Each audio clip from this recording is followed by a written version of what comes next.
Hello friends, good evening. आज हम research के प्लेगरिज्म में zero tolerance policy in core area में जीरो टॉलरेंस नीति क्या है, इसके बारे में बात करेंगे, जो कि प्लेगरिज्म को लेकर है। क्या होता है कि प्लेगरिज्म होता है साहित्यिक चोरी।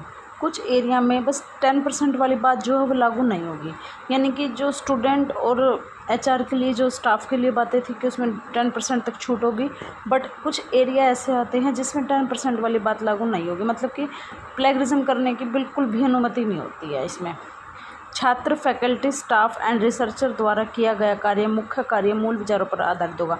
मतलब कि मेन कॉन्सेप्ट पर ही होगा। भैया आपको खुद ही अपना सारा काम करना है, तो जो भी हम रिसर्च करेंगे वो उस पर आधारित होगा। जीरो टॉलरेंस में प्लेगरिज्म पर शून्य सहनशीलता नीति द्वारा कवर किया जाएगा।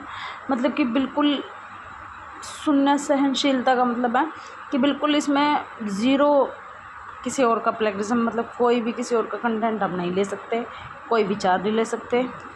यदि दावा किए गए मुख्य कार्य में प्लेगरिज्म साबित होती है, मतलब अगर हमने ये किया कि हाँ चलो ये जीरो टॉलरेंस पॉलिसी है और उसमें फिर प्लेगरिज्म जो साबित होती है, तो जो HEI का प्लेगरिज्म अनुशासनात्मक प्राधिकरण अधिकतम जो इसकी जो समिति होती है वो जुर्माना लगाएगी। अच्छा, मुख्य कार्य में जो हम कार्य करते हैं उसमें क्या सार, एब्स्ट्रैक्ट, सारांश, समरी, परिकल्पना, हाइपोथेसिस और अवलोकन, ऑब्जर्वेशंस, परिणाम, रिजल्ट, निष्कर्ष, कंक्लूजन्स और सिफारिशें शामिल होगी। उसमें सारी चीज़ें होंगी जो भी हम अपने रिसर्च करेंगे। ये जीरो टॉलरेंस पॉलिसी होती है कि इसमें किसी तरह की कोई भी प्लेगरिज्म नहीं चलेगा, 10% की छूट भी नहीं है इसमें। आगे है डिसेप्शन, धोखा।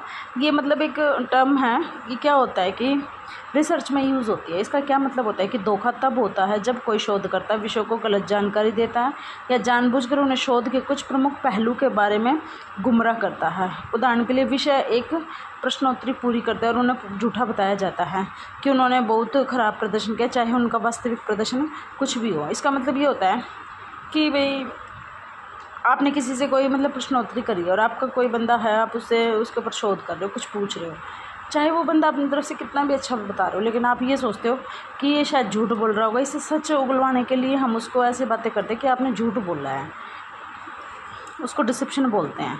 अब नेक्स्ट है debriefing in research. Debriefing in research ये भी एक टर्म है। इसका क्या मतलब होता है?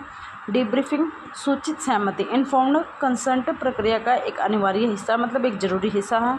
प्रतिभागियों को परीक्षण की जा रही परिकल्पना की पूरी व्याख्या, प्रतिभागियों को धोखा देने की